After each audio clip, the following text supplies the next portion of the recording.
Supreme Court of India Krishan vs. State of Haryana decided on January 25, 2024 SCC Online SC 70 Facts of the case.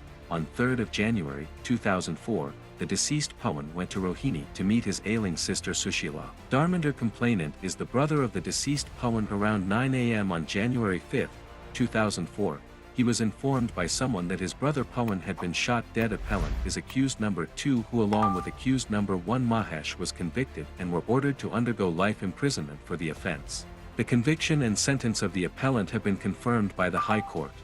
Findings of the court: the case of prosecution is based upon the evidence of the alleged eyewitnesses, i.e., prosecution witness 1 and prosecution witness 3.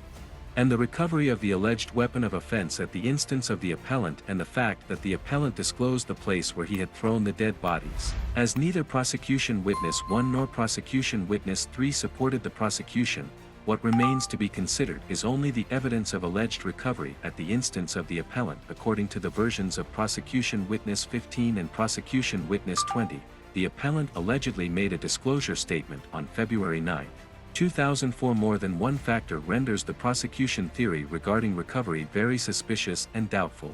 The first factor is that the recovery was allegedly made 1 month and 4 days after the occurrence.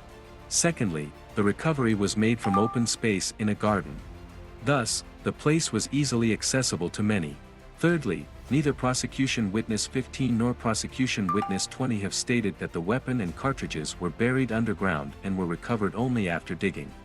Lastly, though independent witnesses were available, they were not made witnesses to the panchnama made pursuant to the alleged statement made by the appellant.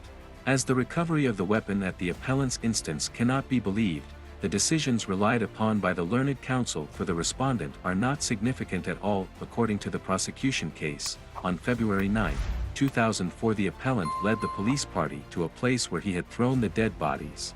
However, dead bodies were already recovered on January 5, 2004.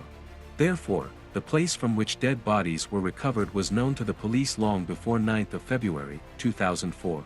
Consequently, it cannot be said that there was a discovery by the appellant of the place where dead bodies were kept.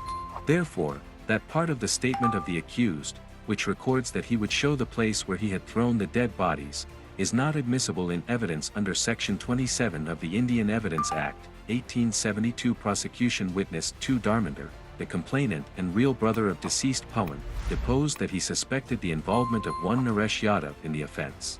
Prosecution witness 20 in his cross-examination, admitted that he did not make any investigation whether there was any enmity between the said Naresh and the deceased. There is yet another critical aspect of the case. Prosecution witness 15 and prosecution witness 20 have not stated in their examination in chief how they became aware that prosecution witness 1 and prosecution witness 3 were the eyewitnesses. Appeal is accordingly allowed. Appellant Krishan stands acquitted.